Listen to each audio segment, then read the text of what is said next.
Anatomy की अपन आज बात कर रहे हैं। तो एनाटॉमिकल मैंने बताया था, दो वर्ड से मिलके बना है, एना और टॉमी। ठीक है, टॉमी का मतलब होता है काटना, एना का मतलब होता है स्टडी बॉडी की। ठीक है, जब अब कुछ एनाटॉमी जब अपन पढ़ेंगे तो कुछ अपने को टर्मिनोलॉजी आनी चाहिए। ठीक है, तो वो टर्मिनोलॉजी भी अपने को सीखनी पड़ेगी, नहीं तो अपने को बाद में दिक्कत होगी कि भाई जहां जब नोट्स में या फिर बुक में या एग्जाम में कुछ ऐसे वर्ड्स आएंगे जिससे हम लोग कंफ्यूज होंगे। ठीक है, तो वो वर्ड्स कौन कौन से हैं, वो क्या क्या चीजें हैं, वो आज बताऊंगा मैं आपको, और वो आपको साथ साथ में लिखाऊंगा भी। हिंदी और इंग्लिश मिक्स चलेगी, जैसा कि कल मैंने बता ही दिया था। हिंदी मीडियम से हो, हिंदी मीडियम से हो, इंग्लिश, ठीक है। तो एनाटॉमी के बारे में आज स्टार्ट करते हैं। कुछ चीजें पहले जैसे बात करेंगे सेल की।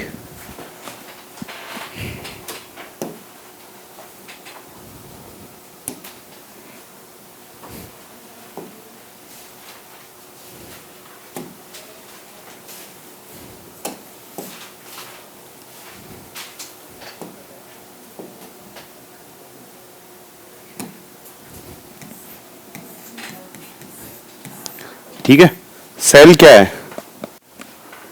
सेल के बारे में पढ़ा होगा जब आप साइंस से आ रहे हो, बायोलॉजी पढ़ी है, 10th तक भी पढ़ा है, 8th के बच्चे के स्टार्ट हो जाता है। सेल्स का मतलब होता है कोशिका।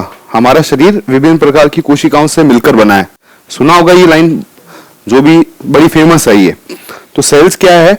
अपने शरीर की क्रियात्मक और संरचनात्मक इकाई है। ठीक है, फंक्शनल एंड क्रियात्मक और संरचनात्मक इकाई है, फंक्शनल और वर्किंग यूनिट है एक तरह से। ठीक है, वर्ड मेरे को नहीं क्लिक हो रहा उसका। अब जब सेल्स की बात करते हैं, कई सारी सेल्स मिलकर बनाते हैं टिश्यू। ठीक है, जैसे एक सिंगल सेल है। ठीक है, अब सिंगल सेल है तो इसको तो अपन सेल कहेंगे। ठीक है, इस सिंगल को तो सेल कहेंगे। अब जब बहुत सारी सेल्स इकट्ठा होकर कुछ चीज बनाएगी, ठीक है, तो जैसे कोई ये 10-15 सेल्स का गुच्छा है, मिनिमम 10-15 सेल से, कोई नंबर से नहीं होता कोई ये चीज। एग्जाम्पल ये समझ रहे हैं, जैसे ये है तो इसको अपन कहेंगे टिश्यू। ठीक है, अब दो से अधिक टिश्यू जब साथ में आएंगे तो क्या बनेगा? ऑर्गन। ठीक है, जैसे 2-3 और ये टिश्यू साथ में आ गए तो ये क्या कहेंगे? ऑर्गन। सिंपल सी लैंग्वेज में समझा रहा हूं अभी, ये सिर्फ समझाने के लिए है। इसको लिखते अलग तरीके से हैं, इनके बारे में बात अलग तरीके से करते हैं, इसलिए एकदम इजी तरीके से समझा रहा हूं ताकि एक बार अपने को पता चल जाए कि भाई होगा क्या चीज। ठीक है, जब बहुत सारे ऑर्गन्स मिलकर काम करेंगे, ठीक है, एक या एक से अधिक ऑर्गन जब मिलकर काम करेंगे तब बनेगा सिस्टम। ठीक है, सिस्टम बनेगा। सिस्टम जैसे मैंने बताया था अभी, रेस्पिरेटरी सिस्टम और रेस्पिरेटरी सिस्टम है, स्केलेटन सिस्टम है, डाइजेस्टिव सिस्टम है, यूरिनेटरी सिस्टम है। तो ये जब सिस्टम सारे मिलते हैं, ठीक है, जब सारे सिस्टम मिलेंगे तो क्या बनेगी? बॉडी बनेगी, अपनी ह्यूमन बॉडी। ठीक है,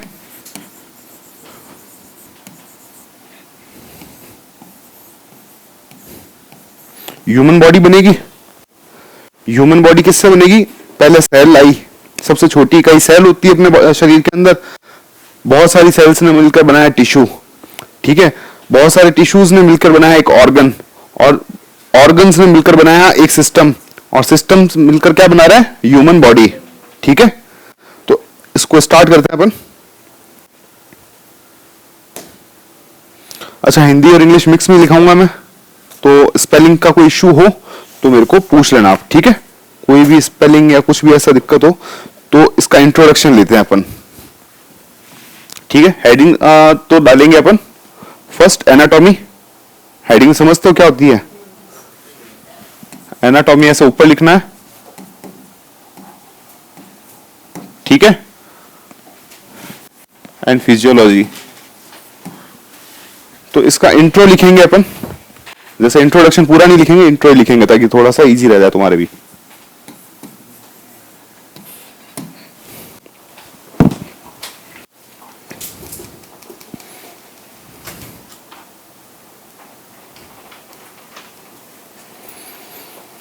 लिखो ह्यूमन बॉडी, ह्यूमन बॉडी। अब मैं वैसे नहीं लिखाऊंगा जैसे एक एक चीज बोर्ड पे लिख रहा हूं बोलते हुए, वैसे नहीं लिखाऊंगा, मेरा भी टाइम जाएगा आपका भी जाएगा, उतनी देर में अपन वो टॉपिक अच्छे से समझेंगे, वो मैं देख लूंगा, उसकी मैं टेंशन ले लूंगा, ठीक है। आपको मटेरियल मिल जाएगा और ऑनलाइन वालों को भी मिल जाएगा, ऐसा कोई दिक्कत नहीं है ना कुछ। अभी एनाटॉमी इतनी हार्ड एंड फास्ट है, जो इंट्रो वगैरह भी मैं ऐसे एक एक चीज लिखाऊंगा तो अभी टाइम में निकलेगा, ठीक है। लिखो पहले human body consist by, consist, ठीक है, consist by multiple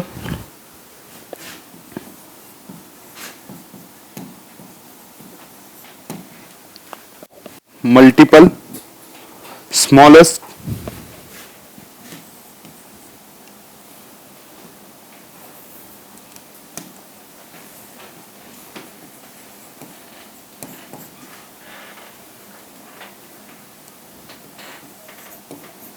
smallest structure. जैसे कोई स्ट्रक्चर ऐसे वर्ड आते हैं ना, तो फटाफट लिखने के लिए कुछ शॉर्ट्स में भी लिख सकते हो, ठीक है। जो चीजें तुम्हें समझ में आए कि स्ट्रक्चर है, ये है, स्ट्रक्चर को बोलते हैं, क्या बोलते हैं, क्या, हाँ, शेप, आकार, स्ट्रक्चर से मिलकर बनी होती नहीं। Smallest structure is knowledge known as, sorry, known as cell, ठीक है। जो छोटी सी इकाई होती है कोशिका, मैंने जो बोला था, उसे हम क्या कहेंगे, सेल, ठीक है, सेल, ठीक है। हो गया ये। अब देखो इस तरह से लिखना है, सेल, टिश्यू, क्या हुआ, टिश्यू, ऑर्गन,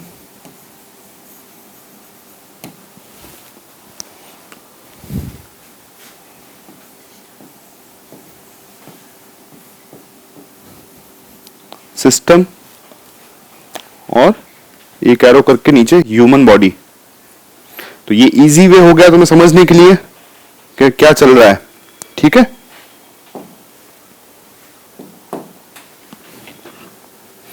अब एनाटॉमी लिखो। अब एनाटॉमी की भी डेफिनेशन होनी चाहिए ना, कि एनाटॉमी होती क्या है। ये तो सेल की डेफिनेशन हो गई, फंक्शनल एंड स्ट्रक्चरल यूनिट, ठीक है। Cell functional and structural unit है अपनी।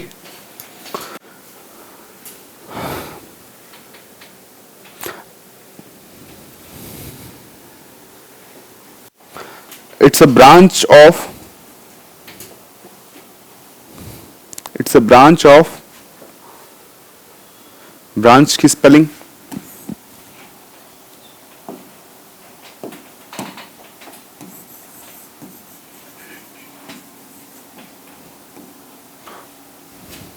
ठीक है। Branch of medical science, in which study of internal INTE, लिख ले भाई, INTERNAL, लिख लिया। इंटरनल एंड एक्सटर्नल,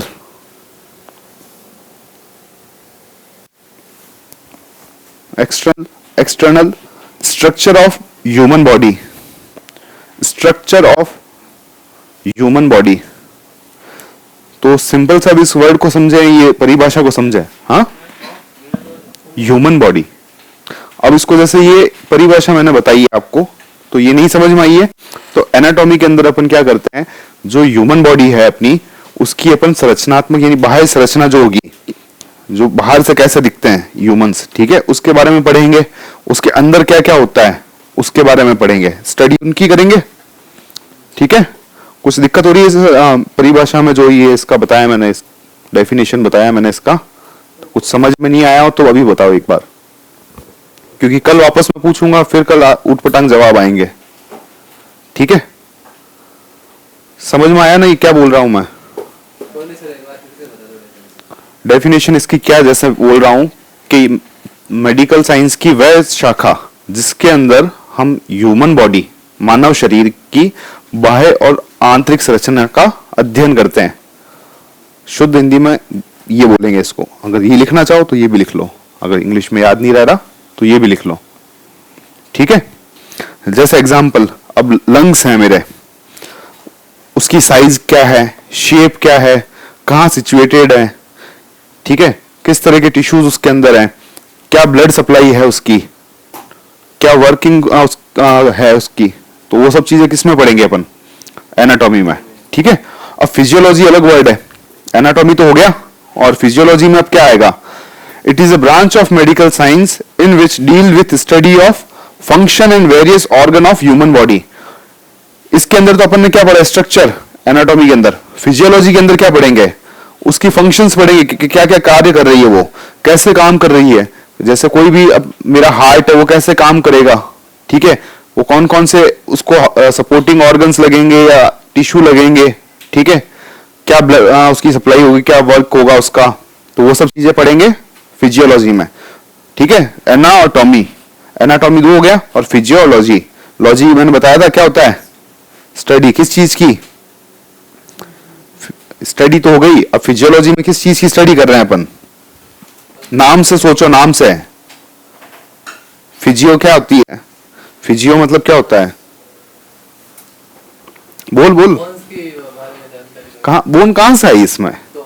फिजियोलॉजी का पूछ रहा हूं मैं, स्केलेटन का थोड़ी पूछ रहा हूं मैं। फिजियोलॉजी मतलब जो उसके फंक्शंस है, फिजिक्स है। ठीक है,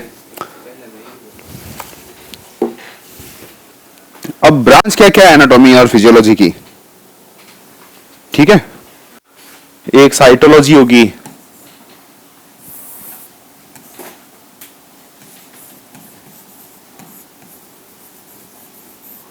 साइटोलॉजी होगी एक, ठीक है, हिस्टोपैथोलॉजी होगी,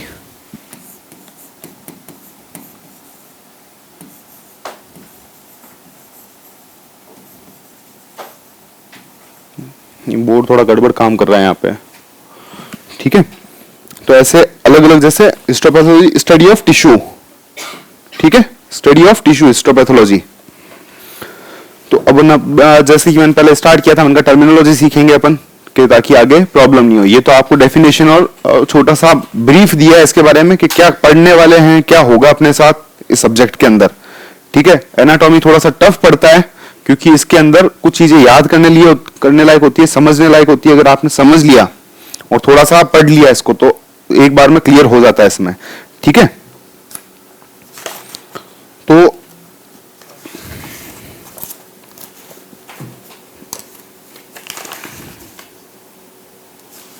कल मैंने वो दिया था, वो डाल दिया था ग्रुप में। मैंने बोला था ना कि वो ग्रुप में, या तो हाँ, तो किसी एक को सेंड कर देना या मेरे को भेज देना, मैं भेज दूंगा सही इनको, धर्मेश जी है कुछ जो भी है। ठीक है, एक होता है अप्लाइड एनाटॉमी। ठीक है, अप्लाइड मतलब क्या होता है? मतलब किसी भी बॉडी, जैसे कोई भी अपन यूज करेंगे इसका मेडिकल में, अप्लाइड मतलब जो उसके ऊपर यूज हो रही है, किसके अंदर, डिजीज को क्योर करने के अंदर या किसी भी चीज के अंदर, तो वो होगा अप्लाइड एक तो। ठीक है, जो ब्रांचेस बता रहा था मैं। कंपैरेटिव एनाटॉमी जो जानवरों और ह्यूमंस के बीच में तुलनात्मक होगी। ठीक है, जो कंपेयर करेंगे, नाम से हो रहा है ना, कंपेयर कर रहे हैं। ठीक है, तो ये भी एनाटॉमी है एक। तो कंपैरेटिव एनाटॉमी भी आती है और एक आती है अप्लाइड एनाटॉमी। ठीक है, सेकंड आता है एम्ब्रियो साइकिल, एम्ब्रियोलॉजी। ठीक है, जो भ्रूण की होगी, भ्रूण समझते हो, एम्ब्रियो, ठीक है, उसके अंदर जो एनाटॉमी होगी वो भी अपने को स्टडी करनी पड़ेगी। और फिर आई साइटोलॉजी, हिस्टोपैथोलॉजी बता दिया, जीनेटिक्स बताया था मैंने कल, आनुवंशिकी, आनुवंशिकी बताई थी मैंने कि आनुवंशिकी क्या होती है, तो उसके अंदर भी एनाटॉमी लगती है। ग्रॉस एनाटॉमी, ग्रॉस के अंदर क्या होता है पता है आपको? मैंने मैक्रो और माइक्रो बताया था आपको। मैं पूछूं जब भी भाई, और भी स्टूडेंट है आप लोगों के अलावा भी ना, मैं किसी को भी पूछ लूंगा जिसको मेरे को लगेगा ना कि हाँ इसको याद नहीं है, मेरे को पता है कि किसको याद नहीं है। 3 दिन से बता रहा हूँ मैं मैक्रो माइक्रो। बताओ, थर्ड डे आपका मैक्रो माइक्रो।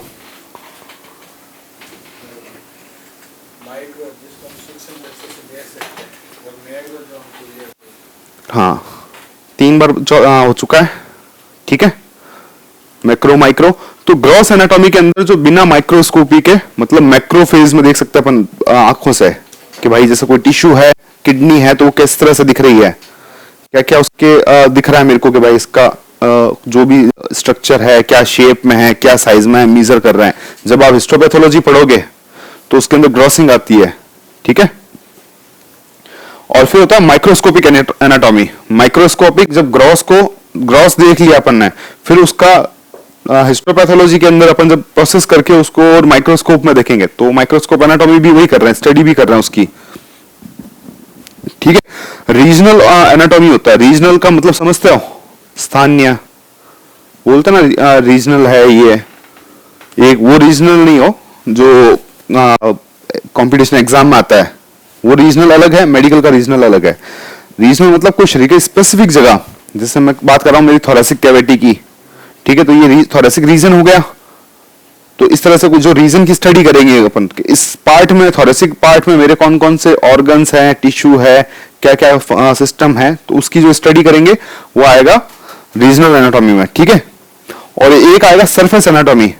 सरफेस एनाटॉमी मतलब अपन किसी चीज को काट नहीं रहे, बाहर बाहर से देख रहे हैं। सरफेस मतलब सतह होता है, तो सतह से देख रहे हैं कि सतह से उसकी स्टडी कर रहे हैं, तो वो सरफेस एनाटॉमी हो गया, ठीक है।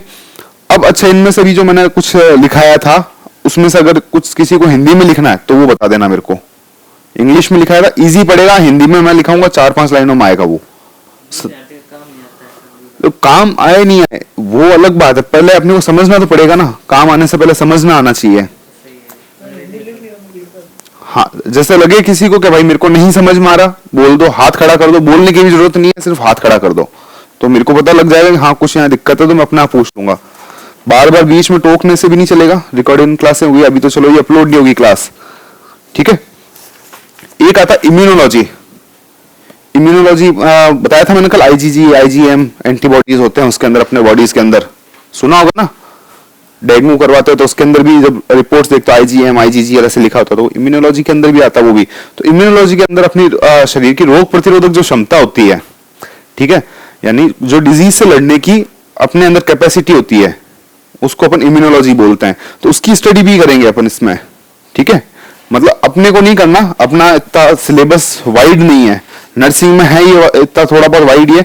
और फिजियोलॉजी बताई दिया, पैथोलॉजी बताई दिया था मैंने, ठीक है। रेस्पिरेटरी सिस्टम देखना रीजनल हो चुका है। अब मेन अब बात करते हैं कि एनाटॉमी के अंदर एक आता है एक्सिल जो ऑर्गन आएंगे, ठीक है। एक से जरा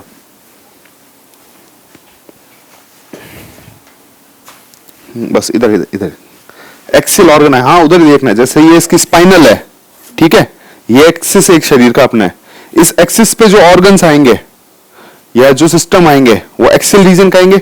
और ये जो इस साइड में जैसे शोल्डर है, ये इसका एक अलग डेफिनेशन आएगा, तो एक्सिल में भी आएगा, मैं भी वो लिखवाऊंगा वो चीज कि एक्सिलरी सिस्टम क्या क्या आएंगे, एक्सिलरी सिस्टम क्या क्या आएंगे, ठीक है।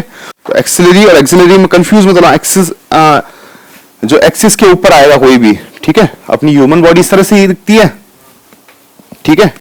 एक प्लस में जैसे ये है, अपने शोल्डर्स आ गए, अब शोल्डर के नीचे जो ऑर्गन्स है ये एक लाइन में, और जो एक स्पाइनल कॉर्ड के अंदर चलते हैं, ठीक है। तो लिखेंगे पहले थोड़ा समझ लेते हैं, फिर लिखते हैं इसके बारे में। अच्छा, रीजन ऑफ ह्यूमन बॉडी जो भी मैं बता रहा था, रीजन ऑफ ह्यूमन बॉडी, इसके अंदर ह्यूमन बॉडी 2 भागों में डिवाइड होती है, जैसा कि मैंने बताया था। एक स्पाइन के ऊपर, ठीक है, एक्सेल के ऊपर। एक्सेल होता है ना, गाड़ियों के अंदर भी एक एक्सेल होता है, बोलते हैं ना एक्सेल होता है जो, कि उसी के ऊपर सारा डिपेंड रहता है। तो अपना भी एक्सेल ये है कि इसी के ऊपर सारा टिका हुआ है, जो स्पाइनल कॉर्ड होती है इसके ऊपर। और अपेंडिकुलर, ये अपेंडिकुलर है, जो शोल्डर्स आ गए, हिप रीजन आ गया, पेल्विक रीजन मेरा, ठीक है।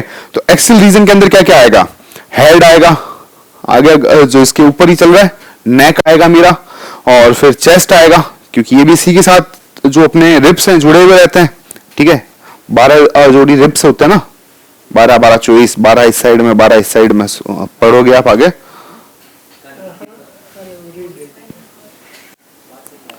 रिब्स पसलियां 12 12 24, ठीक है। फिर पेट आ गया, पेल्विक रीजन, इस रीजन को पेल्विक रीजन बोलते हैं, ठीक है। जो हिप्स होते हैं यहां से ये स्टार्ट होगी। आप ह्यूमन एनाटॉमी सबसे इजी इसलिए पढ़ती है क्योंकि आप अपने ऊपर अप्लाइड करके देख सकते हो, ठीक है। जैसे ये पेल्विक है तो यहाँ पेल्विक बोन पढ़ोगे तो आप उसकी स्ट्रक्चर आपको खुद को समझ में आ जाएगी किस तरह से दिख रहा है मेरा, ठीक है। शोल्डर आप देखोगे किस हिसाब से काम कर रहा है, ठीक है। अपेंडिकुलर में क्या क्या आएगा? अपेंडिकुलर में आएगा शोल्डर्स, ठीक है। फोर आर्म्स, फोर आर्म्स क्या होती है? ये फोर आर्म्स ये है, कलाई के ऊपर का जो ये पूरा हिस्सा आता है ये फोर आर्म कहलाता है, ठीक है। रिस्ट, ये रिस्ट है कलाई मेरी, समझ में आ रहा है, ये रिस्ट है, ठीक है। फिर क्या आएगा? हैंड, दिख रहा है ना भाई, इसमें तो कुछ समझाने लायक भी नहीं है। जैसे मैंने बोल दिया एक्सेल के अंदर तो ये आ गया अपेंडिकुलर, मतलब इनके नीचे जो है शोल्डर, ये फोर आर्म आ गया कि शोल्डर से जुड़े हुए हैं। एक्सेल पे तो नहीं है ना, एक्सेल पे तो सेंटर में आता है मेरे, ये दोनों सेंटर से बाहर है, ठीक है। थाइज आ गई, लेग्स आ गए, नी आ गया, फुट आ गया, एंकल आ गया। एंकल किसको बोलते हैं? एंकल किसको बोलते हैं? एंकल बोलते हैं इस पार्ट को, ठीक है। ये जो पार्ट होगा ये एंकल कहलाएगा। अच्छा, फिर आती है बॉडी कैविटी, जिसको गुहा बोलते हो आप लोग, ठीक है। कैविटीज क्या क्या होती है? जैसे ये मेरा थोरेसिक कैविटी है, पेल्विक कैविटी है, ठीक है। पेल्विक कैविटी, सॉरी, ये एब्डोमिनल कैविटी और थोरेसिक कैविटी, ठीक है। और ब्रेन के अंदर भी एक कैविटी आती है, सर्वाइकल कैविटी बोलते हैं उसको। सर्वाइकल कैविटी नहीं बोलते, सॉरी, कुछ और है उसका नाम, क्रेनियल कैविटी। वर्टिबल कैविटी कौन सी होती है? वर्टिबल और स्पाइनल कैविटी, और बैकबोन में होती है, वो एक ही पार्ट है, चाहे उसको आप वर्टिबल कैविटी बोलो या स्पाइनल कैविटी बोलो, क्यों वर्टिब्रा यही है अपने, ठीक है। इसके बारे में पूरा भी वर्टिब्रा पूरा अपने चैप्टर है, अलग अलग जो ये रीढ़ की हड्डी अलग अलग जब पार्ट में जाएगी तो उनके नाम बदलेंगे, 5 नंबर ऐसा पूरा याद होगा, ठीक है। पेल्विक कैविटी मैंने ये बता दिया, ये होता है पेल्विक कैविटी, जो ये पेल्विक रीजन है। पेल्विक रीजन से क्या क्या जुड़ा होता है? 2 पैर जुड़े होते हैं अपने, ठीक है। बॉडी का बेस है एक तरह से, बॉडी आके इसी पे रुकी है सारी, ठीक है। और अब कुछ पोजीशंस हैं, कुछ पोजीशंस है जिसके अंदर अपन स्टडी करेंगे। जब कहीं लिखा हुआ आएगा सुपाइन पोजीशन, ठीक है, सुपाइन पोजीशन लिखा हुआ आ रहा है। अब ये चीजें मैं सिर्फ समझा रहा हूं, मतलब जो आपको आगे हेल्प करेगी जब आप पढ़ोगे एनाटॉमी। सुपाइन पोजीशन, जैसे ये तो आप मान लो एक तरह से कोई सरफेस है, ठीक है। ये एक इंसान खड़ा है इधर, तो ये स्टैंडिंग पोजीशन में है। अब सुपाइन में कैसे होगा? ये सुपाइन में ये लेटा हुआ होगा, यहाँ पे हेड नीचे रहेगा, इसका हेड नीचे की तरफ इसको फेस करेगा, जमीन की तरफ फेस करेगा, सुपाइन पोजीशन में इस तरह से रहेगा, ठीक है।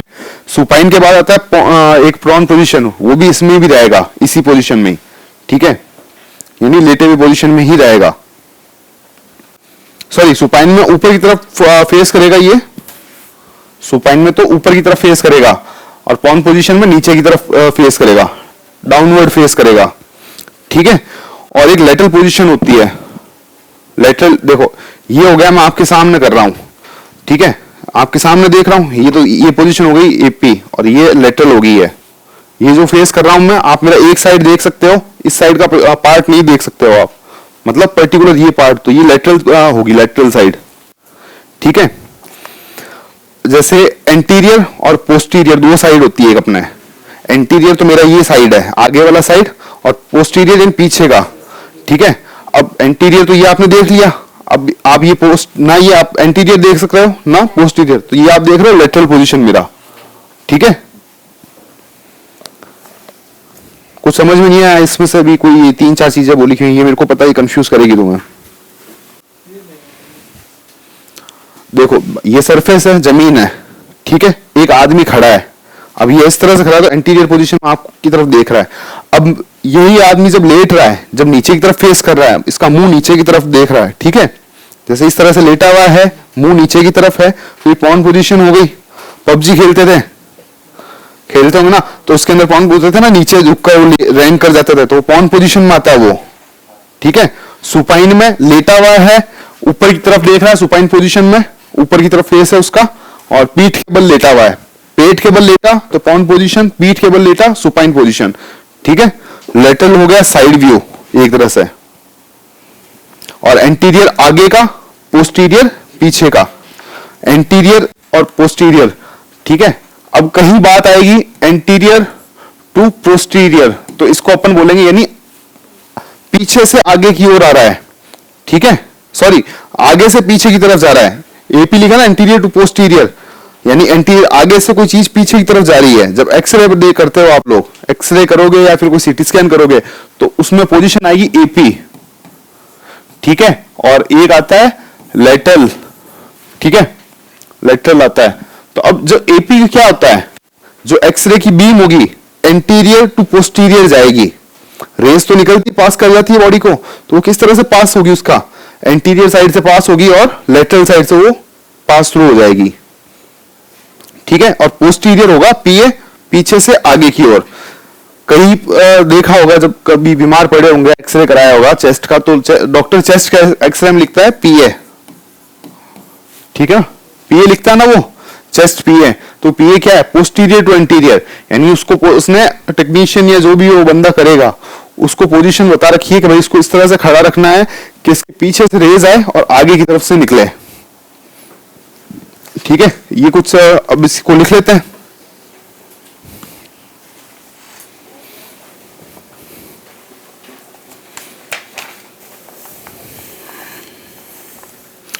Reason of body,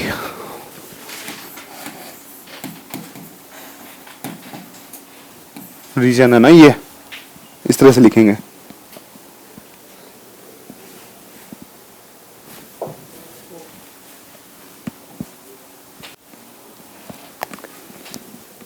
reason of body. दो रीजन होता है, एक्सेल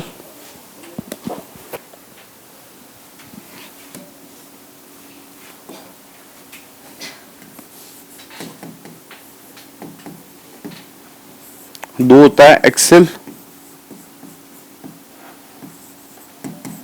एक्सेल आएगा और एपेंडिकुलर आएगा एक, ठीक है। एपेंडिकुलर लिखो ए डबल पी,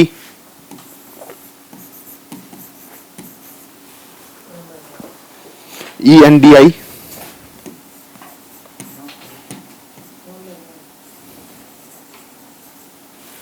अभी भी लिख लो, ऑनलाइन में भी लिख लेना, ठीक है। अपेंडिकुलर रीजन, दो रीजन होगा, एक्सेल और अपेंडिकुलर, ठीक है। अब एक्सेल रीजन के अंदर अब हेडिंग डालो एक, एक्सेल रीजन, अभी डालो, समझाना समझा दिया, आप तो लिखाऊंगा। Axial A X A I A L, axial region लिख लिया। एक्सेल रीजन के अंदर लिखो head, HEAD, neck, chest, abdomen और पेल्विक।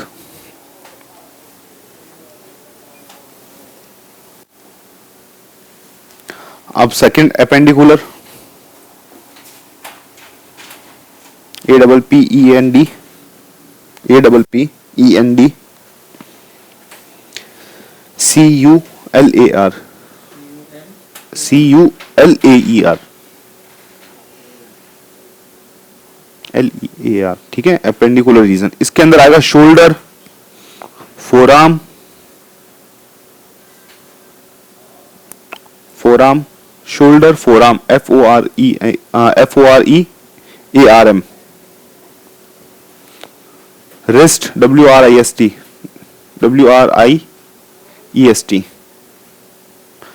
हैंड, ये तो हो गया अपर पार्ट, ठीक है। ऊपर ऊपर के पार्ट है। फिर आएगा पेल्विक रीजन का, ये आएगा पेल्विक रीजन के अंदर हिप आएंगे, थाई, लेग, एंकल और foot.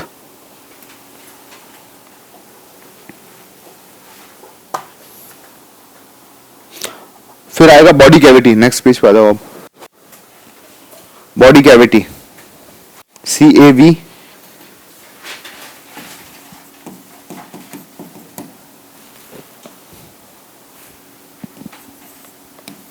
Body cavities.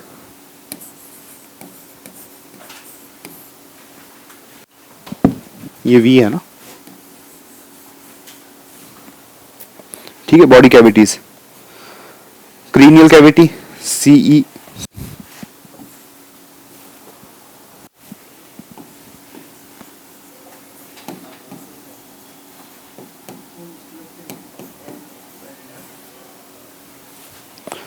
Cranial cavity spelling बोल रहा हूं मैं इसकी, CRENIAL। इस क्रीनियल कैविटी आगे लिख लो ब्रेन कैविटी। शॉर्ट्स में लिखा रहा हूं इसको। ब्रेन के अंदर जो कैविटी होगी अपने, सेकंड होगा vertebral cavity, VERTEBRAL,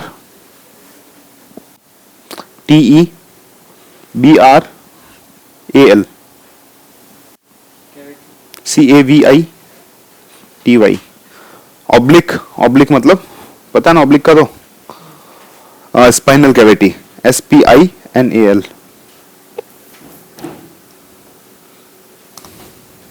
spinal cavity, ठीक है, लिख लिया इसके अंदर। फिर आएगा thoracic cavity, third thoracic cavity.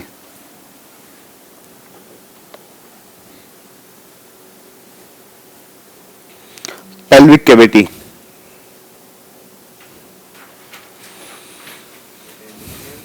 ये सब हेडिंग नहीं है, ये नीचे पॉइंट्स हैं।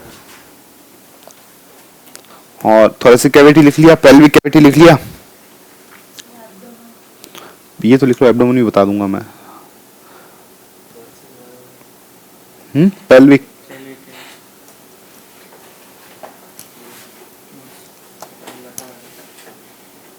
Abdomen cavity,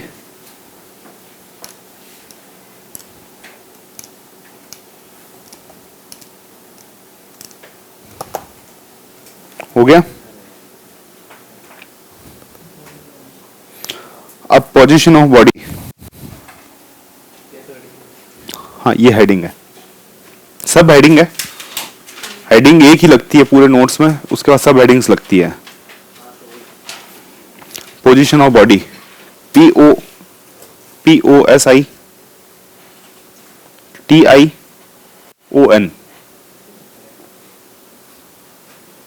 position of body.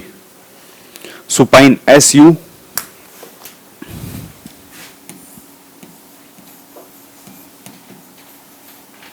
Supine.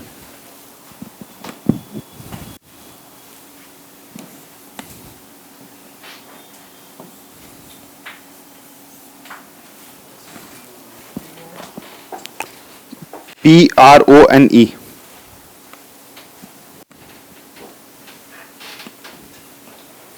और लेटल, LATAL,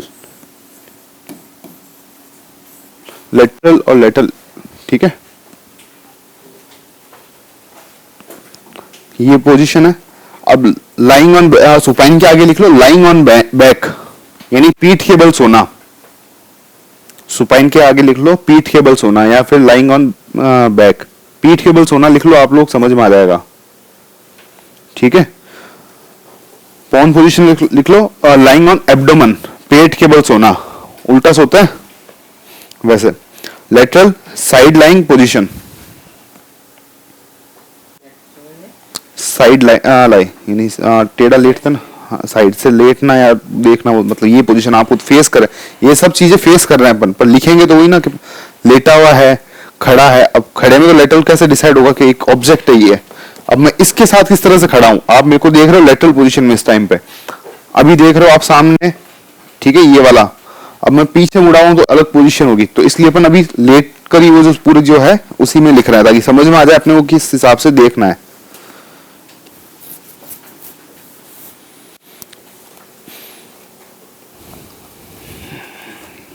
अब लिखो साइड्स ऑफ बॉडी।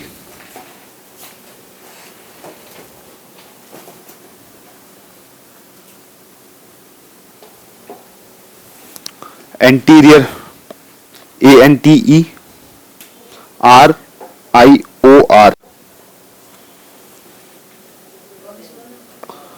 ANTERIOR। इसके आगे लिखो in front of organs.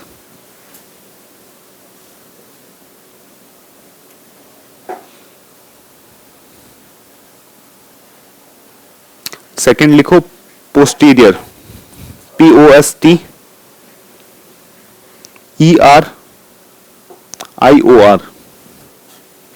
Back side of organ. Back side, हाँ इसके आगे एरो बना के back side of organ.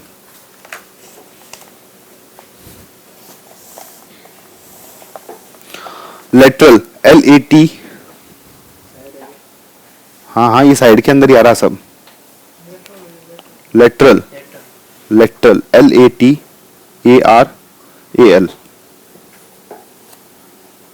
Right side and left side organ of organ. Right side and left side of organ. फिर आएगा सुपीरियर, SUPERIOR,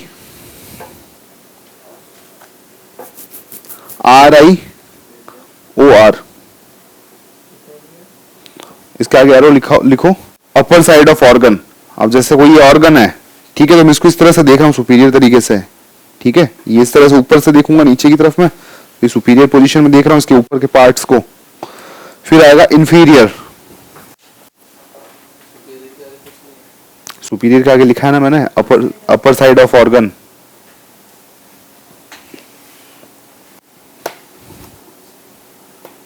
फिर आएगा inferior, INFERIOR।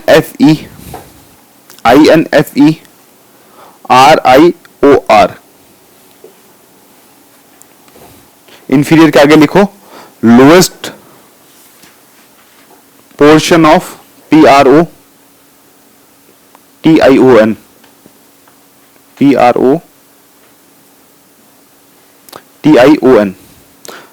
इसके अंदर क्या बोला मैंने, lowest portion of organ. Lowest portion क्या है इस चीज का, अगर ये देखो तो ये तो सुपीरियर आ गया ऊपर का, ये आ गया लोअर, ठीक है।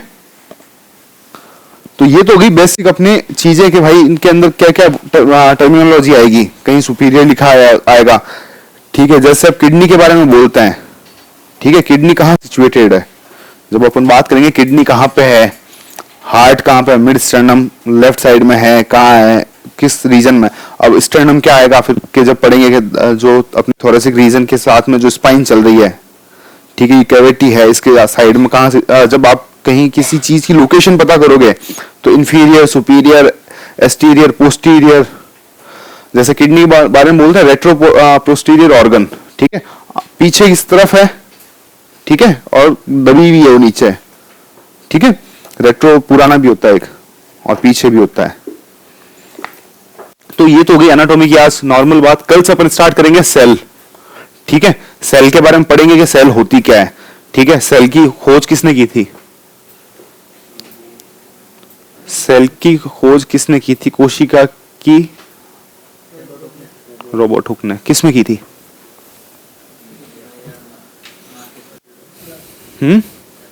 कॉर्क कोशिका सुनी है, कॉर्क, वाइन के ऊपर कॉर्क होता है जो लकड़ी का ढक्कन, सुना है ना, लकड़ी के ढक्कन आते थे पहले बॉटल्स के, कॉर्क वो अलग तरह की लकड़ी, उसके अंदर देखी थी उसने सबसे पहले, ठीक है।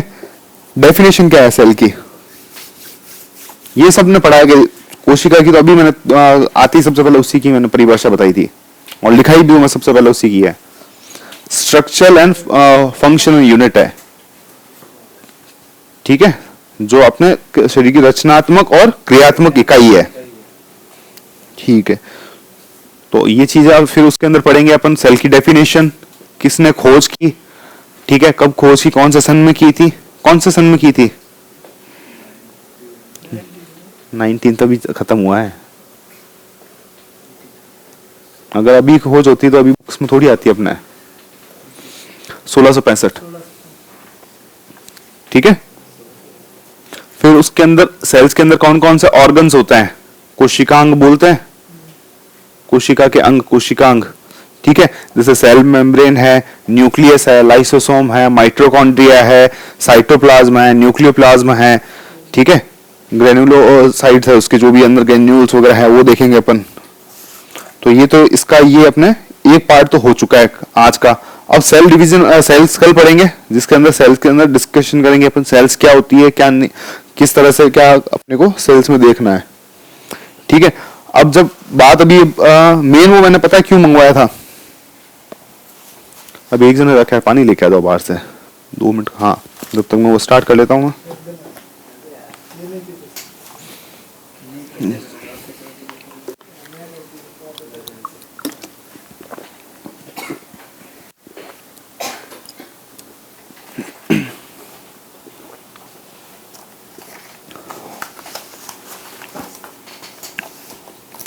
अब हिंदी में अगर एनाटॉमी पढ़नी स्टार्ट करेंगे तो बहुत डिफिकल्ट रहेगी, पहले मैं बता रहा हूँ। मैं बता रहा हूँ हिंदी में अगर मैं स्टार्ट कराऊंगा तो लिखना भी मैं, हाँ, पैथोलॉजी जीएनएम में भी, पैथोलॉजी भी सब में है लगभग, थोड़ी बहुत आती है। एनाटॉमी तो बिना मेडिकल के कुछ भी करेगा तो एनाटॉमी तो पढ़नी ही पड़ेगी उसको, चाहे वो ईसीजी कर रहा हो, ब्लड बैंकिंग कर रहा हो, कुछ भी कर रहा हो, तो एनाटॉमी तो उसको पढ़नी ही पड़ेगी।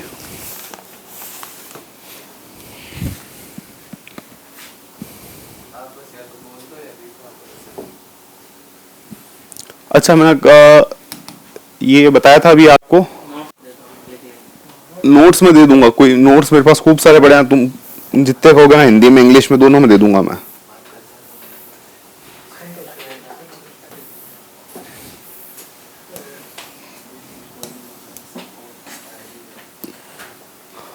देखो, हेमेटोलॉजी है, एक बार ये लैब डीएमएलटी वालों के लिए है, पर एक बार देख लो ताकि टॉपिक तुम्हें भी ध्यान में रह जाए। हेमेटोलॉजी एंड ब्लड बैंकिंग है, ठीक है। इसके अंदर क्या क्या आ रहा है, introduction of clinical pathology, safety measure in lab, ठीक है, जो अपने को लैब्स में सेफ्टी रखनी है उसके बारे में है। क्वालिटी कंट्रोल इंटरनल और एक्सटर्नल बताया था मैंने कहा, क्वालिटी कंट्रोल भी अपने को पढ़ना पड़ेगा। यूरिन आएगा, कलेक्शन, कंपोजिशन और prevention and gross examination of urine, ठीक है। Chemical and microscopic examination of urine, CSF, ठीक है। अब हेमेटोलॉजी का मैंने उस दिन बताया था, मैंने कहा हेमेटोलॉजी का और पैथोलॉजी का, पैथोलॉजी के अंदर ही हेमेटोलॉजी आती है, तो क्वेश्चन दोनों में सेम हो सकते हैं। बताया था मैंने उनका, ये फर्स्ट ईयर में जैसे किसी के हेमेटो का पेपर हुआ एक दिन, तो उसके कुछ क्वेश्चन आए, 2 दिन बाद पैथोलॉजी का पेपर था, कुछ क्वेश्चन सेम उठ के वहीं आए, ठीक है। तो ये यूरिन हो गया, examination of other body fluid, semen analysis, norms biomedical waste and discard और इन्फेक्टेड ब्लड, ठीक है। इसके अंदर ये तो सब चीजें मेरी मोटा मोटी पढ़नी है। अब हेमेटोलॉजी के अंदर अपने को जो आरबीसी काउंट है, डब्ल्यूबीसी काउंट है, प्लेटलेट और रेटिकुलोसाइट काउंट है, ठीक है। हीमोग्लोबिन एस्टिमेशन के कौन कौन से मेथड्स हैं वो पढ़ेंगे अपन। ये आप लोगों का सिलेबस है आरपीएमसी के द्वारा, ये आरपीएमसी की वेबसाइट पर पड़ा है, वहां से आप देख सकते हो। इसी के अकॉर्डिंग अपन चलेंगे ताकि अपने को ना फालतू पढ़े, और इसी के अंदर आपके बीएससी नर्सिंग में भी इसमें से बहुत से टॉपिक है, और वही जीएनएम में है, ठीक है। और ब्लड बैंकिंग का पूरा है ये। अब जब पैथोलॉजी की अपन बात कर रहे हैं, अब इसके अंदर क्या क्या है, कंप्लीट यूरिन एग्जामिनेशन हेमेटोलॉजी में था, फिर आया सीमन एनालिसिस, वो भी वही था, CSF and other body fluid examination, ये भी वहीं से आया हुआ है हेमेटोलॉजी से। Blood count and blood cell count including reticulocyte count, क्या था वहां पे, ये देखो यहां पे लिखा हुआ था, हाँ,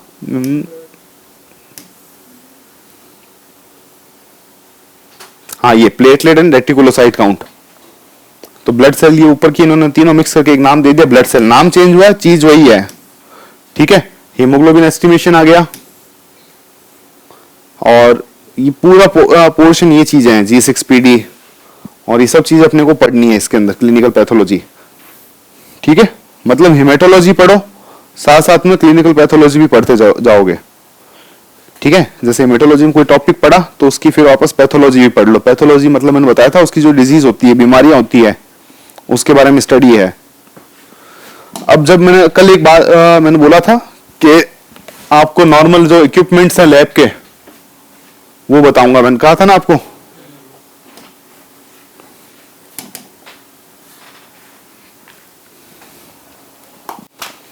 क्या क्या चीजें अपन लैब में काम लेते हैं।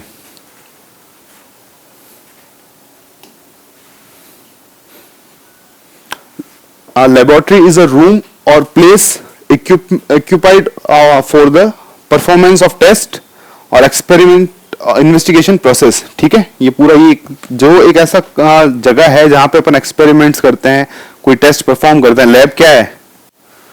ठीक है, अब लैब इक्विपमेंट्स, माइक्रोस्कोपी होती है सबसे पहले, ये बताया था मैंने। मैक्रो मतलब स्मॉल होता है, मैक्रो और माइक्रो। स्कोप यानी टू व्यू, मैक्रो मतलब स्मॉल, स्कोप मतलब टू व्यू। ठीक है, अब अपने माइक्रोस्कोपी भी पढ़नी पड़ेगी, आपको भी पढ़नी पड़ेगी। यानी मोनोकुलर और बाइनोकुलर है, जो भी माइक्रोस्कोपी के पार्ट्स होते हैं वो देखने पड़ेंगे।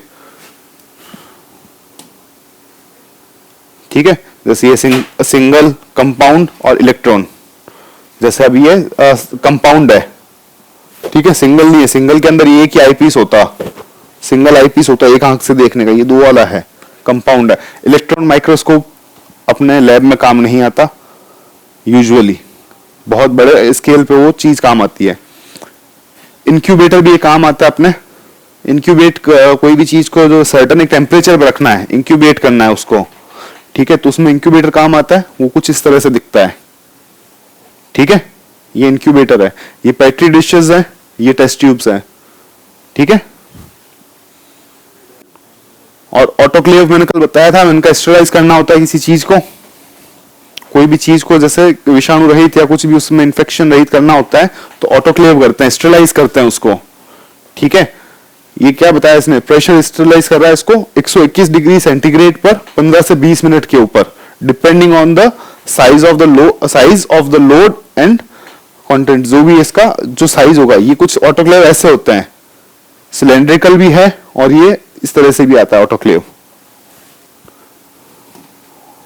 ये ओवन है, ये वाला, ये भी स्टेरलाइज के काम आता है। ओवन भी हॉट एयर ओवन बोलते हैं इसको। ये बंद होगा जब ऐसा दिखेगा, जब इसका ढक्कन खोलेंगे तो फ्रिज की तरह दिख रहा है ये एक तरह से। ठीक है, सेंट्रीफ्यूज मशीन्स होगी, लैब का जो फ्रिज होगा इस तरह से होगा, सेंट्रीफ्यूज अंदर से ऐसी दिखती है। ठीक है, ये बैलेंस है, इसके अंदर कोई भी चीज का वजन करना है, 250 ग्राम तक का ये वजन करता है। ये 250 से 300 ग्राम तक का हाईएस्ट ये इतना ही वजन करता है। अलग अलग तरीके के अलग अलग और आते हैं। ठीक है, ये हॉट प्लेयर और स्टर प्लेयर है। इसके अंदर ये हॉट प्लेट होती है, ये टेम्परेचर देती है। कोई भी, जैसे ये कॉनिकल फ्लास्क है, इसको रखा हुआ है, ये कैप्सूल्स और ये इस तरह से कुछ आते हैं जो इसके अंदर डालोगे तो ये साथ साथ में मैग्नेटिक फील्ड के कारण घूमेंगे, तो ये अपने आप मिक्स करते हैं। जैसे अपन किसी चीज को चम्मच से मिक्स करते हैं, ये ऑटोमेटिक ये अंदर जैसे ही डालोगे तो ये खुद घूमना स्टार्ट करेंगे और अंदर का लिक्विड भी घूमेगा, मिक्स होगा। ठीक है, ये वाटर बाथ है। ठीक है, इसके अंदर एक टेम्परेचर रहता है। कोई भी, जैसे अपने को इंक्यूबेशन कॉनिकल फ्लास्क रखे हुए हैं, इसके अंदर टेस्ट ट्यूब भी रखी जाती है।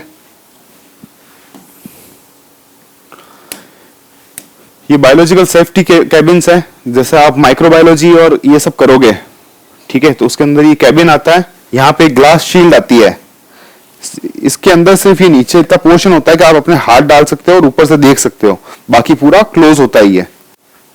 ठीक है, इस तरह से। ठीक है, और ये ब्रूंस बर्नर है, ये जो किसी लिक्विड को गर्म करने के काम आएगा। ठीक है, ये लूप्स है जो माइक्रोबायोलॉजी में, और ये लूप्स और निडल्स है। ये निडल है और ये लूप है। ठीक है, ये लूप्स है और ये निडल है। ये तो है निडल, और ये लूप है, लूप के अंदर एक गोला होता है। ये नाइक्रोम के भी आते हैं, प्लेटिनम के भी आते हैं, ठीक है। प्लेटिनम सबसे महंगी धातु है।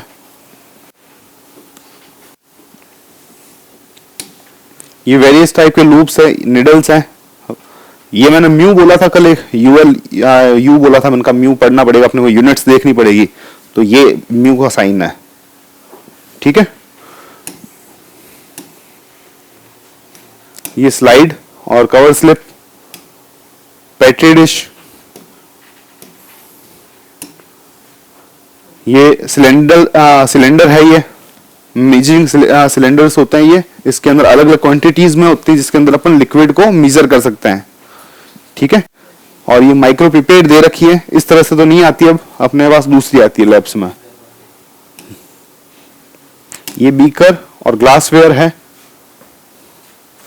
ये फिनल है जो की बोलते हैं अपन घर में, वो है। और ये वॉश बॉटल है, ये फिल्टर पेपर है, और थैंक यू है बस।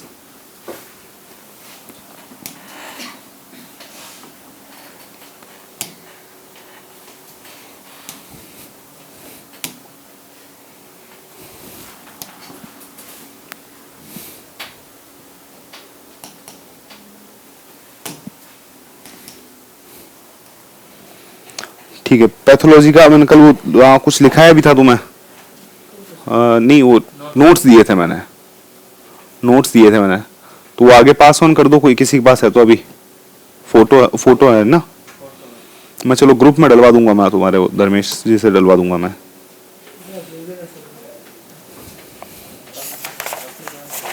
अब पैथोलॉजी मेडिकल जो अपन पढ़ेंगे पैथोलॉजी का, कल कौन सा टॉपिक का बताया मैंने, स्टार्ट करेंगे अपन, कुछ बताया था मैंने, ब्लड सेल्स का नहीं था कुछ, हाँ ब्लड तो स्टार्ट करेंगे, जो मतलब डेफिनेशन वगैरह लिखवा दी थी मैंने आपको ना। इक्विपमेंट्स लिखते हैं चलो आज, जो इक्विपमेंट्स के नेम लिख लेते हैं अपन, ठीक है।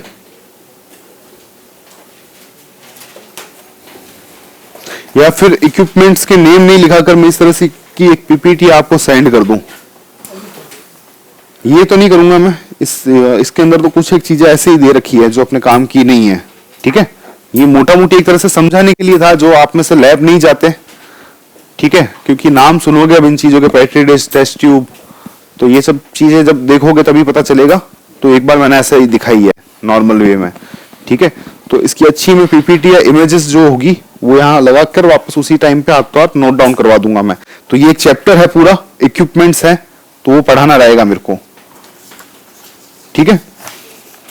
क्योंकि कई चीजें टेस्ट ट्यूब भी कई टाइप की आएगी, तो वो सब चीजें, क्योंकि इसके अंदर तो कुछ एक ही दिखा रखी थी इन्होंने,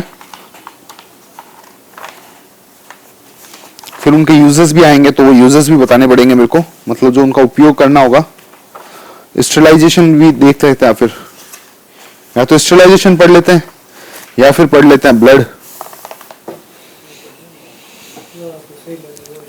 देखो जो तुम्हें इजी समझ में आएगा तो मैं वहां से स्टार्ट करता हूं, ताकि पैथोलॉजी के अंदर ये दिक्कत नहीं है कि अपने को टॉपिक पर्टिकुलर स्टार्ट करना है कहीं से, समझ रहे हो कि भाई यहां से ही अपने को स्टार्ट करना रहेगा।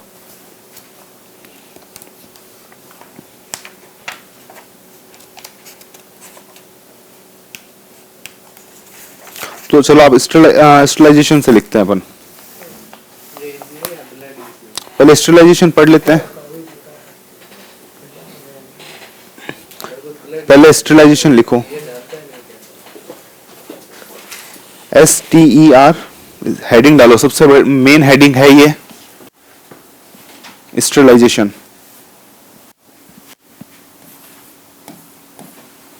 स्टेरिलाइजेशन लिखो, STERILIZ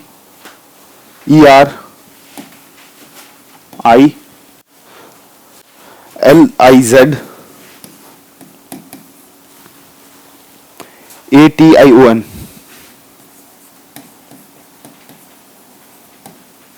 स्टेरिलाइजेशन मेन हेडिंग में है, फिर इसका इंट्रोडक्शन आएगा।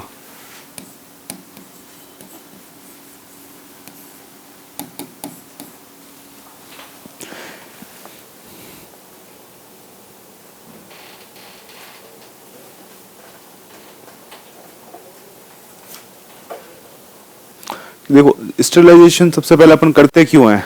कोई भी स्टेरिलाइजेशन इसलिए करेंगे कि जो मेडिकल के अंदर अपन इक्विपमेंट्स काम लेंगे, ठीक है, वो इन्फेक्टेड होंगे। अब इन्फेक्टेड होंगे और वो अपन यूज कर रहे हैं किसी और ह्यूमन बॉडी पे या कोई भी टेस्ट के अंदर, तो वो क्या करेंगे, रिएक्शन भी करेंगे, कुछ डिजीज भी फैलाएंगे। तो अपन तो करने जा रहे हैं उसको क्योर, मतलब करने जा रहे हैं उसको सही करने जा रहे हैं, पर उसको अलग ही इन्फेक्शन दे देंगे बिना स्टेरिलाइजेशन के या कुछ इनके यूजेस के बिना करेंगे ना। कोई भी चीज जैसे आप निडल है, जो सिरिंज आती है आपकी, वो उसके ऊपर रैपर के अंदर देखना स्टेरिलाइज और सिंगल यूज लिखा हुआ आता है। तो कई ऐसे इक्विपमेंट्स है जो मल्टीपल यूजेस होते हैं। जो ग्लासवेयर है, कांच के जो सामान लैब में आएंगे तो वो बार बार यूज होंगे, क्योंकि वो महंगे, ऐसे कुछ इक्विपमेंट महंगे आते हैं तो उनको सिंगल यूज नहीं किया जा सकता। प्लास्टिक के जो भी यूजेस हैं वो सिंगल बार होते हैं, और ग्लास के या फिर जो कपड़े हैं, कॉटन्स हैं, कॉटन नहीं कपड़े हैं, जो बेड शीट्स हैं, जो भी उनके इक्विपमेंट्स आपके नर्सिंग में जो बेड शीट्स बेड करते हो आप लोग, तो वो चीजें बार बार यूज होती है। तो उनको ऐसे धोकर नहीं काम लेते, उनको स्टेरिलाइज करते हैं। स्टेरिलाइज के कुछ अलग अलग मेथड्स होते हैं जो हम लोग इसमें काम लेंगे, ठीक है, जो अपन सीखेंगे इसके अंदर। तो लिखो,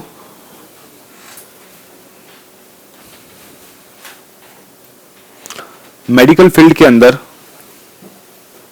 इंग्लिश में दे दूंगा मैं, हाँ ये तुम हिंदी में, हिंदी इंग्लिश मिक्स चलेगी। मैंने पहले ही बोला था पैथोलॉजी के अंदर हिंदी इंग्लिश मिक्स चलेगी। अगर मैं पूरी इंग्लिश लिखाऊंगा तो मैं फिर समझ ही नहीं आएगा पूरा इंग्लिश, फिर तुम्हारे सर के ऊपर से जाएगा, ये ध्यान रख लो। मैं लिखवा दूंगा उसके अंदर। एक सेकंड बात कर ले पहले,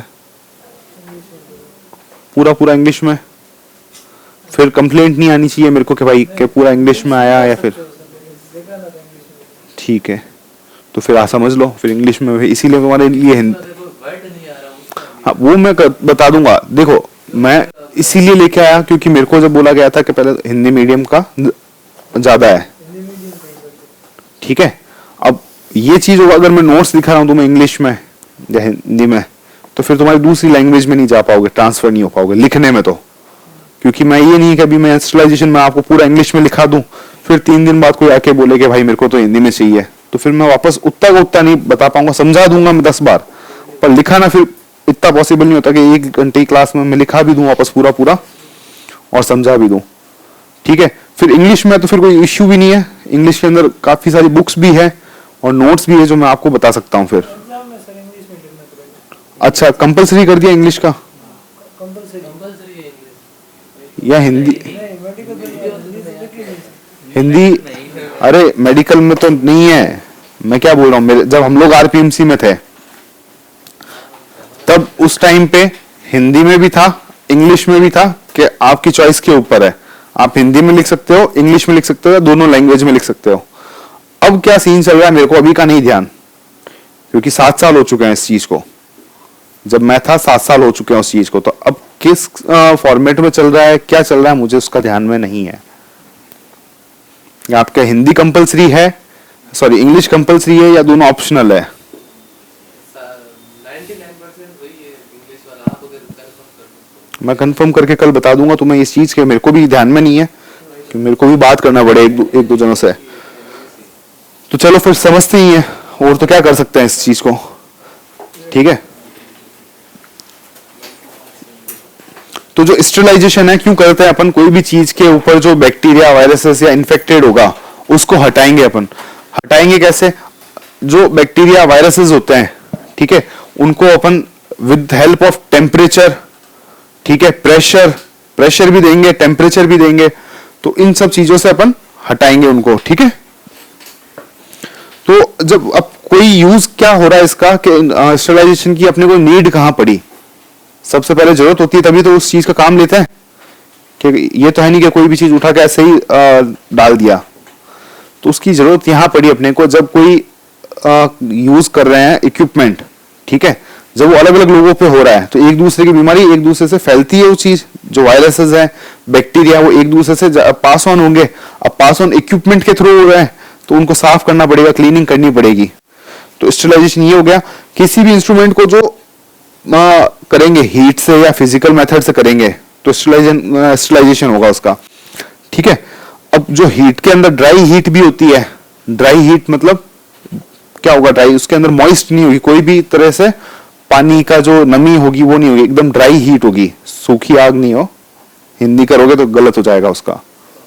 मेरे को पता था हिंदी में सूखी ड्राई हीट एंड सूखी आग एक तरह होता। आर्द्रता होती है नमी, उसके अंदर नमी नहीं रहेगी, ठीक है।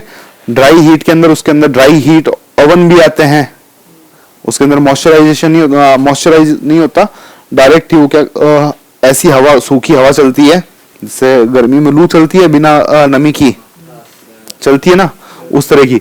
उसका टेम्परेचर कम होता है, और ड्राई हीट ओवन में उसका टेम्परेचर बहुत एक्सट्रीम लेवल पे जाता है। अब पाश्चराइजेशन भी होता है। पाश्चराइजेशन कल बताया था मैंने, कल बताया था पाश्चराइजेशन, बताया था ना। पाश्चराइजेशन, अमूल दूध, एक सेकंड बैक्टीरिया।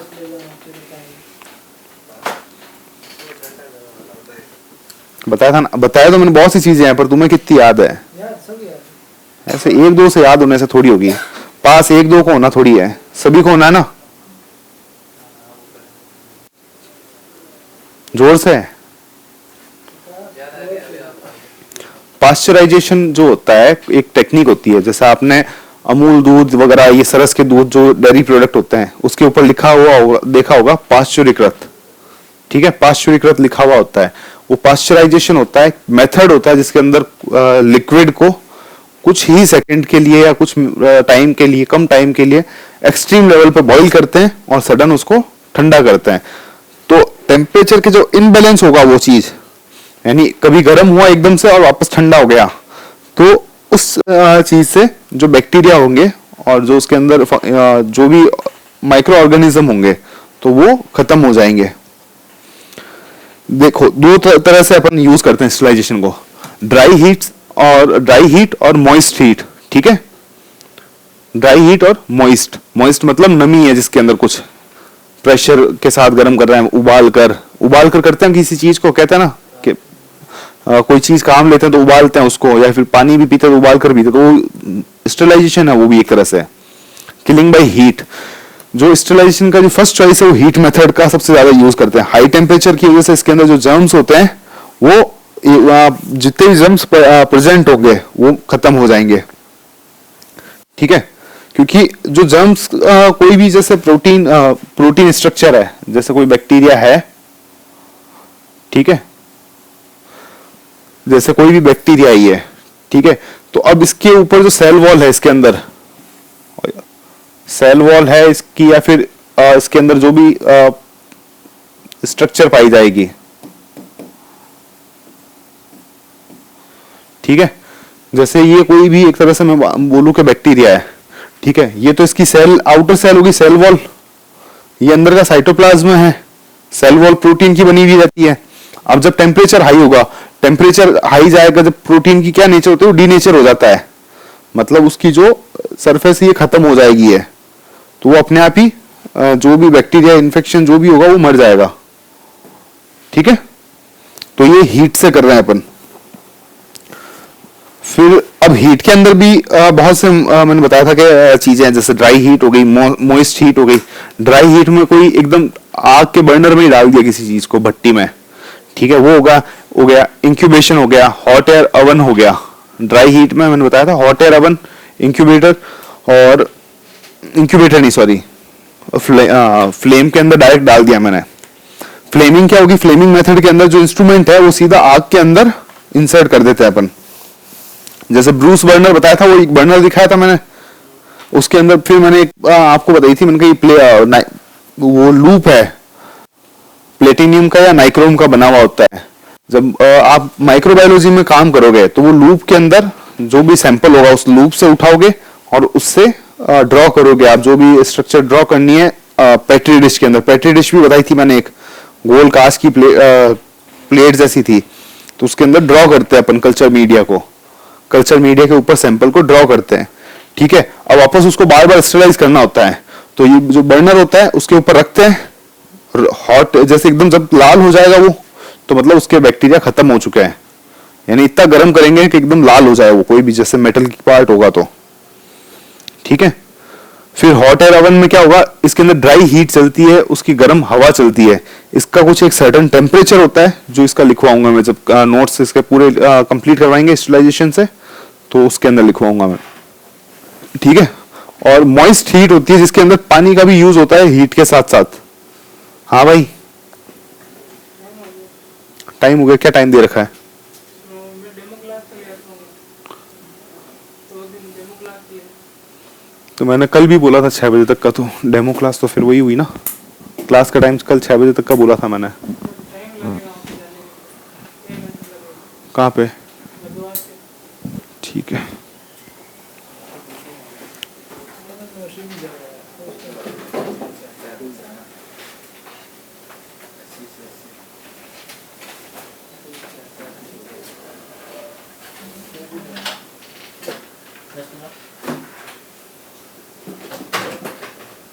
उनको है ना पानी की बोतल का बोल देना एक।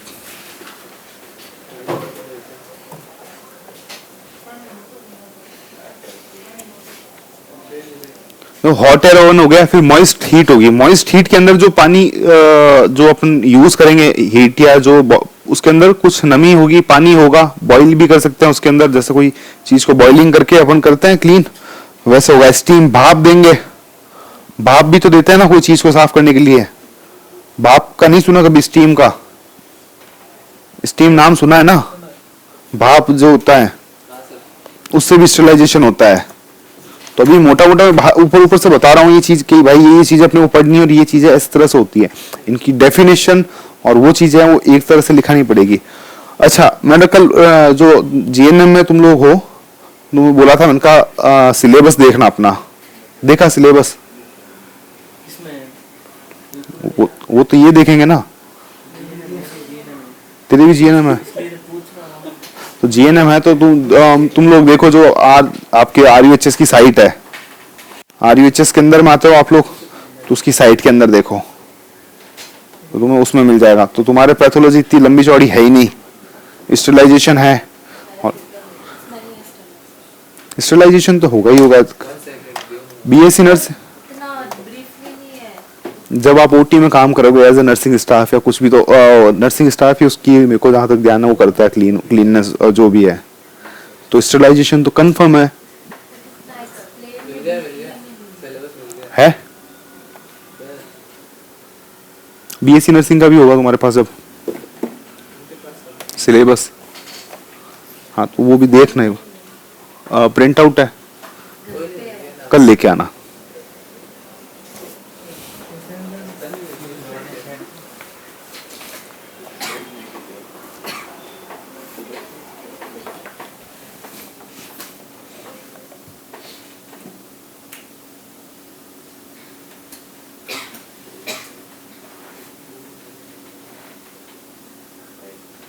अच्छा, माइक्रोबायोलॉजी भी है आप लोगों के?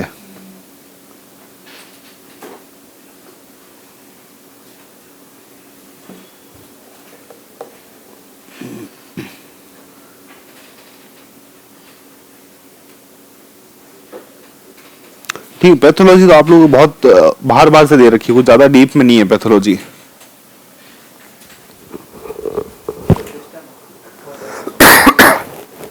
जो पैथोलॉजी हो तो आप लोगों को बहुत ब्रीफ में नहीं दे रखा है इतना।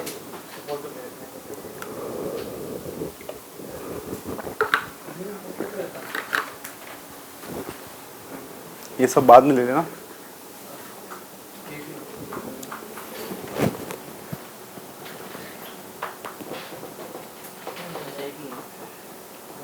भाई ये सब बाद में लेना, क्लास के बाद टाइम होता है, नहीं तो इंटरनेट चलाते हो ना आप, इंटरनेट पे मिल जाता है।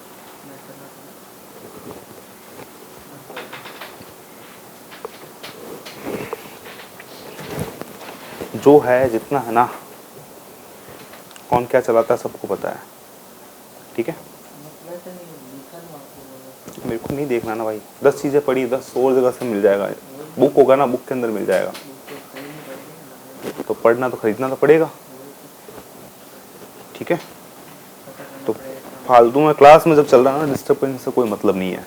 मैंने डे फर्स्ट बोला था, मैंने कहा टाइम पास के लिए मैंने यहाँ आ रहा हूँ ना, मेरे पास इतना टाइम है कि मैं अपनी नींद और सब कुछ खराब करके रात को जग के फिर मैं यहाँ आऊँ, तो बस आप भी नहीं आते ना, तो फिर अपने क्लास में जो काम की चीज़ है वही बात करनी है। नहीं, ये काम की नहीं थी, है सिलेबस अभी आपके काम का है ही नहीं। सिलेबस में क्या क्या सब्जेक्ट है नर्सिंग में? जीएनएम कर रहे हो ना, फिर क्या कर रहे हो नर्सिंग? ऐसे ही आ गए ना, तो ऐसे आ गए हो तो ठीक है। हाँ तो अच्छा है, तो आपने पढ़ा क्या नर्सिंग क्या करना है, क्या नर्सिंग में क्या काम होता है? तो बताएंगे तो उसके लिए सुनना पड़ेगा क्लास में, टाइम पास करने से तो नहीं पता चलेगा, ठीक है? और ना बहस करने से पता चलेगा। मैं घंटा पर बहस कर लूंगा, मेरे को कोई दिक्कत नहीं है। आप लोग स्टूडेंट कॉलेज में अब आए हो, मैं 10 साल पहले था, ठीक है?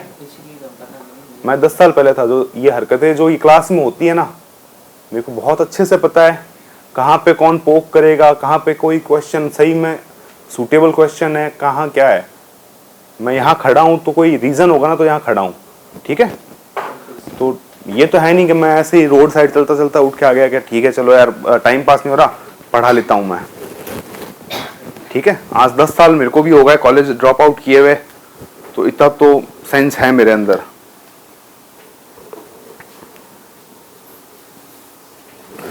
तो स्टीम का जो होगा, इसका 100 डिग्री टेम्परेचर के ऊपर अपन जो वाटर का बॉइलिंग पॉइंट क्या होता है, 100 डिग्री सेंटीग्रेड होता है। 100 डिग्री सेंटीग्रेड पर जो पानी होगा वो भाप बन जाएगा, ठीक है?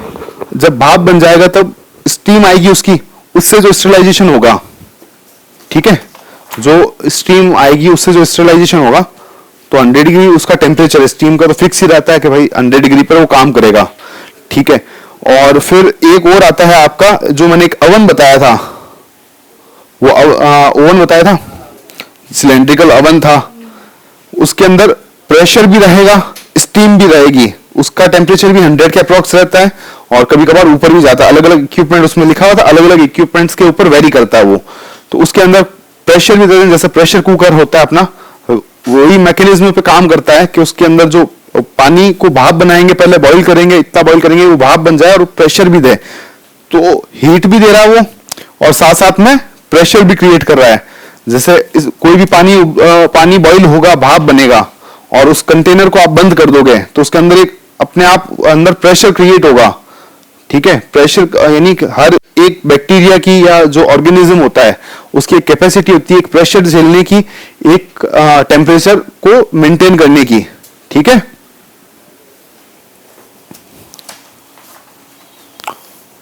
और कुछ केमिकल के द्वारा भी अपन स्टरलाइजेशन करते हैं, ठीक है?